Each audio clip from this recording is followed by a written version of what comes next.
তোমার স্বপ্ন যদি রাজশাহী ইউনিভার্সিটির সি ইউনিট হয়ে থাকে, এই ভিডিওটা তোমার জন্য একটা আদর্শ ভিডিও হতে চলেছে এবং রাজশাহী বিশ্ববিদ্যালয়ের ফিজিক্স প্রস্তুতি তোমাকে আমি একেবারে সহজ করে দিচ্ছি এবং কোন কোন টপিকগুলো থেকে কি কি জায়গা থেকে কিভাবে প্রশ্ন হয়, কয়টা প্রশ্ন কোন টপিক থেকে কিভাবে হবে, সম্পূর্ণ মেকানিজম আমি তোমাকে এই ভিডিওতে তুলে ধরবো।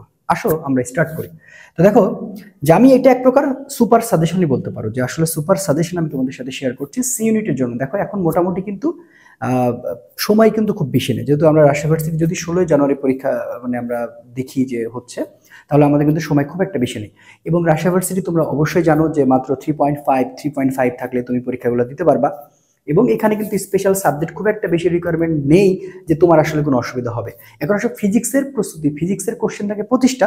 আমি তোমাকে 25টার মধ্যে দেখো 25টা প্রশ্ন মোটামুটি কিভাবে কম পড়বে একেবারে মোটামুটি আমি তোমাকে বুঝিয়ে দিচ্ছি। দেখো, যে পদার্থবিজ্ঞানে 31.25 মার্ক, কারণ একটা করে প্রশ্ন, ঠিক আছে, তোমাকে বুঝতে হবে যে একটা করে প্রশ্ন হচ্ছে 1.25 করে মার্ক। তাহলে আমরা যদি 25টা প্রশ্নের সাথে 1.25 গুণ করে দিই, তাহলে কিন্তু আমরা পাচ্ছি 31.25। এবার আসো, রাজশাহী বিশ্ববিদ্যালয়ের ফিজিক্সের কোশ্চেন কেমন হয়? খুব বেশি কঠিনও হয় না, খুব সহজ হয় না, এটা স্ট্যান্ডার্ড প্রশ্ন হয়, কিন্তু এখানে বারবার তুমি কিছু প্যাটার্ন ফলো করে গেলে কমন পাবা 100%। এবার আসো, তোমাকে জানা লাগবে যে কোন কোন টপিকগুলো থেকে প্রশ্ন হয়ই, আসলে হবেই, ঠিক আছে। আচ্ছা, এবার আসো, থিওরি হবে 55%, ম্যাথ হবে 45%, ঠিক আছে। তার মানে 25টা কোশ্চেনের মধ্যে, ভালো করে বুঝবা, 25টা কোশ্চেনের মধ্যে ম্যাথ হবে তোমার 13 থেকে 15টা। 13 থেকে 15টা, ভালো করে বুঝছো, 13 থেকে 15টা। অর্থাৎ মোটামুটি এই যে 13 থেকে 15টা, তারপর আমি কেন 45% বলতেছি, কারণ ওর মধ্যে আবার যে ম্যাথগুলো আছে মানে খুব কঠিন কিছু না, একটু থিওরি রিলেটেড ম্যাথও থাকবে। এই কারণে আমরা বলতে পারি ম্যাথ 45%। অর্থাৎ 25টা কোশ্চেনের মধ্যে তুমি হাইস্ট মানে শিওর থাকো যে 13 থেকে 14টা ম্যাথ আসবে, তার বেশি ম্যাথ আসলে আসবে না। এবার বাকি যে থিওরি অংশগুলো আছে, সেই থিওরি অংশের মধ্যে কিন্তু অনেক ব্যাপারগুলো ভাগ আছে। তো সেই বিষয়গুলো যদি আমরা একটু নিয়ে কথা বলি, তাহলে দেখো, আচ্ছা 100% টপিক থিওরির মধ্যে মাত্র একক, এটা 100% যে কোনো একটা তুমি পেয়ে যাবা। বিভিন্ন সম্পর্ক সম্পর্কে তোমাকে অবগত হওয়া লাগবে, অর্থাৎ কার সাথে ব্যস্তানুপাতিক, কার সাথে সমানুপাতিক, এই ব্যাপারটা নিয়ে তোমাকে একটা ভালো রকমের ধারণা রাখতে হবে। বর্তনী থেকে কোশ্চেন হওয়ার সম্ভাবনা অনেক অনেক বেশি, এটা একটা 100% টপিক। রাজশাহী ইউনিভার্সিটিতে ম্যাক্সিমাম টাইমে কিন্তু বর্তনী থেকে কোশ্চেন করে, এবং ধারক থেকে ধারকের বর্তনীটাও মোটামুটি 100% টপিক। বুঝতে পেরেছো?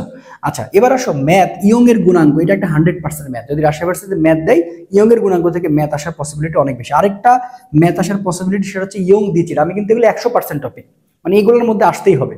আচ্ছা, এরপর আসো ভৌত জগত পরিমাপ থেকে একটা বিজ্ঞানীর নাম বা শতকরা পরিমাপের একটা অঙ্ক আসলে আসতে পারে, তাছাড়া কোনো সম্ভাবনা কম।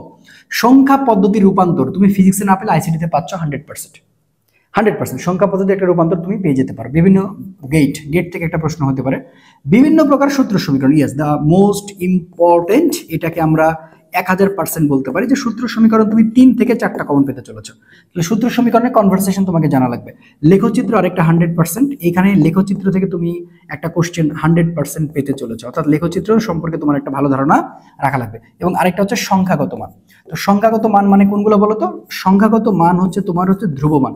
তাহলে তোমাকে বুঝতে হবে যে তুমি যখন প্রিপারেশন নিতে যাচ্ছ, তখন কিন্তু তোমার এই ব্যাপারগুলো আগে অবগত হওয়া লাগবে, যে মাত্রা একক, বিভিন্ন সম্পর্ক, বর্তনী, ধারকের বর্তনী, ইয়ং এর গুণাঙ্ক, ইয়ং এর দ্বিচির, এইগুলো তোমাকে 100%, এই জিনিসগুলো তোমার 100% ঘটনা, ঠিক আছে। আচ্ছা, এবার আসো, যে ম্যাথ যদি আসে, তাহলে এগুলো তো মোটামুটি থিওরি অংশ নিয়ে আলোচনা করলাম। এবার ম্যাথ যদি আসে, তাহলে কি? হ্যাঁ, ম্যাথ আসার সম্ভাবনা সবচেয়ে বেশি হচ্ছে ভেক্টরে। সবচেয়ে বেশি আসার সম্ভাবনা হচ্ছে ভেক্টরে, ভালো করে বুঝো। ভেক্টরে তুমি 2টা কোশ্চেন কমন পাইতে পারো, একটা ম্যাথ একটা থিওরি। ভালো করে বুঝো কি বললাম, একটা ম্যাথ এবং একটা থিওরি। এখন থিওরি কই থেকে আসতে পারে? থিওরি বিভিন্ন সম্পর্ক থেকে আসতে পারে। সবচেয়ে বেশি ইম্পর্টেন্ট হচ্ছে ভেক্টর ক্যালকুলাস পার্ট থেকে। ভেক্টর ক্যালকুলাস পার্ট, খুব মনোযোগ দিয়ে কথাগুলো বুঝবা। ভেক্টর ক্যালকুলাস থেকে তুমি এখান থেকে একটা ম্যাথ কমন পেতে চলেছো, মানে এই যে তোমার হচ্ছে ভেক্টরের।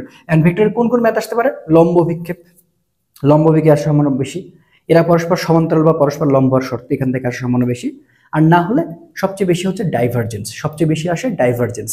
কোন কোন টপিক তুমি কি কি পড়বো ওইটা তো আমি পরে কথা বলবো, আগে আপাতত আমি 100% টপিকগুলো তোমাকে বুঝে দিচ্ছি। ম্যাথ এখান থেকে আসার পসিবিলিটি অনেক বেশি। কাজ ক্ষমতা, কাজ ক্ষমতা থেকে মাত্রা একক পড়ার সম্ভাবনা সবচেয়ে বেশি, এবং এখান থেকে যদি ম্যাথ আসে, তাহলে এখান থেকে ম্যাথ আসার পসিবিলিটি বেশি। ক্ষমতা বা কর্মদক্ষতা, যেটা হ্যান্ড ক্যালকুলেশন দরকার। কি বললাম? ক্ষমতা বা কর্মদক্ষতা, ক্ষমতা বা কর্মদক্ষতা, আমি পাশে লিখে রাখতেছি, ক্ষমতা বা কর্মদক্ষতা হ্যান্ড ক্যালকুলেশনে এখানে আসার সম্ভাবনা একটা বেশি আছে। তাছাড়া এখানে একটা মাত্রা একক পড়ার সম্ভাবনা আছে। বলবিদ্যা 100%, সামেশন এফ মানে এম এ, সামেশন এফ মানে এম এ থেকে এর মধ্যে যে কোনো একটা ম্যাথ চলে আসতে পারে, ঠিক আছে? সামেশন এফ মানে এম এ, ওকে। এরপর আসে পদার্থের গাঠনিক ধর্ম, পদার্থের গাঠনিক ধর্ম থেকে ম্যাথ আসার সম্ভাবনা বেশি, এখান থেকে থিওরি আসবে না। এবং এটা হচ্ছে ইয়ং এর গুণাঙ্ক, ইয়ং এর গুণাঙ্ক ম্যাথটা খুব ভালো করে দেখবা। মহাকর্ষ বিকর্ষ থেকে বিভিন্ন অনুপাতের ম্যাথ, ভালো করে বুঝো, বিভিন্ন সম্পর্ক অনুপাত, বিভিন্ন অনুপাত, ঠিক আছে? বিভিন্ন অনুপাত এবং সংখ্যাগত মান, এই অধ্যায়টা তোমাকে সংখ্যাগত মান সম্পর্কে ভালো রকমের ধারণা রাখা লাগবে। সংখ্যাগত মান, সংখ্যাগত মান, আমি আবারও বলতেছি ডিয়ার স্টুডেন্ট, সংখ্যাগত মান তোমাকে ভালো করে জানা লাগবে এবং বিভিন্ন অনুপাতের জি এর যে সম্পর্কগুলো আছে এখান থেকে তোমাকে অবগত থাকবে। এখান থেকে থিওরি আসার পসিবিলিটি সবচেয়ে বেশি। চলতড়িৎ, এখান থেকে বর্তনী 100% শিওর থাকো, এখান থেকে বর্তনী চলে আসছে। স্থিতড়িৎ থেকে ধারকের বর্তনী আসার পসিবিলিটি সবচেয়ে বেশি, সবচেয়ে বেশি, না হলে সম্পর্কের অনুপাত আসবে। পর্যাবৃত্তি গতি থেকে সরল দোলকের যে বিভিন্ন পরিবর্তনের মান বাড়ে না কমে না অপরিবর্তিত থাকে না পরিবর্তন থাকে, এই যে বিষয়টা এখান থেকে বাড়ে না কমে, এখান থেকে আসার পসিবিলিটি সবচেয়ে বেশি। আর না হলে এখান থেকে একটা ম্যাথ চলে আসতে পারে, এখান থেকে ম্যাথ আসবে হচ্ছে অনুপাতের ম্যাথ, অনুপাতের ম্যাথ, সেটা হচ্ছে পর্যায়কালের অনুপাত, পর্যায়কালের অনুপাতের সাথে তোমার বেশি পসিবিলিটি আছে অনুপাতের ম্যাথ, বুঝতে পেরেছো?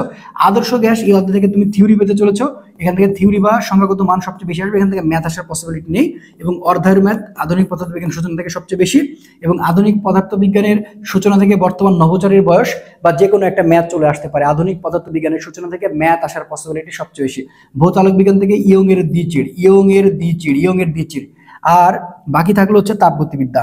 সো তাপগতিবিদ্যা থেকে থিওরি পড়ার সম্ভাবনা সবচেয়ে বেশি, তাপগতিবিদ্যা থেকে থিওরি পড়ার পসিবিলিটি সবচেয়ে বেশি, এটা মনে রেখো, তাপগতিবিদ্যা থেকে থিওরি পড়ার পসিবিলিটি সবচেয়ে বেশি, বুঝতে পেরেছো? আচ্ছা, এখান থেকে থিওরি বিভিন্ন যে এক পরমাণু দ্বিপরমাণুকের মান আছে এগুলো একটু ভালো করে দেখিও, ওকে। এই হচ্ছে রাজশাহী ইউনিভার্সিটির মেকানিজম।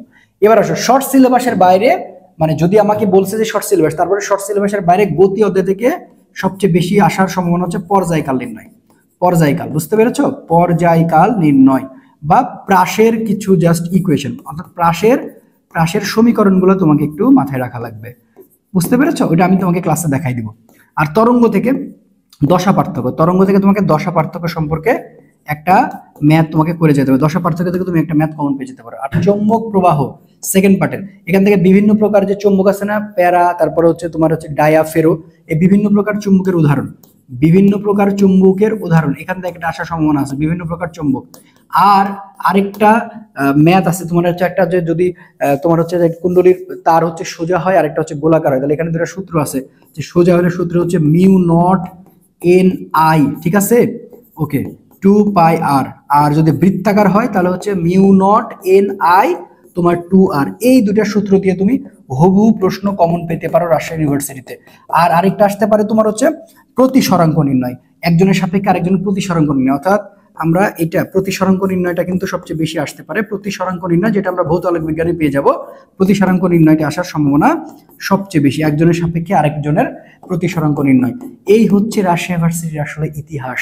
এটা তোমাকে আমি একটা জাস্ট ফিজিক্সের একটা মানে কি বলবো, একটা গুড মেকানিজম সম্পর্কে আমি তোমাকে অবহিত করলাম, যে এই বিষয়গুলো নিয়ে তুমি যদি মানে দেখো যে রাজশাহী ইউনিভার্সিটির কোশ্চেন প্যাটার্নগুলো কিন্তু আসলে এরকম। সো ভয় পেও না, রাজশাহী ইউনিভার্সিটির কোশ্চেন মোটামুটি রকমের কিন্তু খুব কঠিন হয়ে যায় না। তোমাকে 25টার মধ্যে 16 থেকে 17টা তুমি কনফার্ম করতে পারলে ইনশাআল্লাহ তুমি ভালো কিছু করবা। আমাদের এখানে রাবি প্লাস চবি কোর্স চলতেছে। তোমার যদি রাজশাহী ইউনিভার্সিটির একদম ডেডিকেটেড প্রিপারেশন হয় বা চবির ডেডিকেটেড প্রিপারেশন হয়, ডেসক্রিপশন বক্সে সকল লিঙ্ক দেওয়া আছে। মাত্র 999 টাকায় তুমি আমাদের 40 ডেজ চ্যালেঞ্জ, অর্থাৎ 20 নভেম্বর টু 30 ডিসেম্বর আমাদের একটা 40 দিন চ্যালেঞ্জ একটা কোর্স চলতেছে। এই কোর্সের কোর্স ফি মাত্র 999 টাকা। তুমি 999 টাকাতে পারচেস করতে পারো আমাদের এই কোর্সটা। একদম রাবি ডেডিকেটেড একটা প্রিপারেশন তোমার জন্য হতে চলেছে। এবং দেখো ডেসক্রিপশন বক্সে ভর্তি হওয়ার সম্পূর্ণ জিনিস দেওয়া আছে। শুধু একটা কথা বলবো, কেউ হতাশ হবো না। রাজশাহী ইউনিভার্সিটির কোশ্চেন এবং রাজশাহী ইউনিভার্সিটি অ্যানালাইসিস সম্পর্কে কোনো টেনশন নাই। এই প্রান্ত ফিজিক্স চ্যানেলটার সাথে জাস্ট থাকো। দেখা হবে বিজয়, ভালো থেকো। আসসালামু আলাইকুম রহমতুল্লাহ।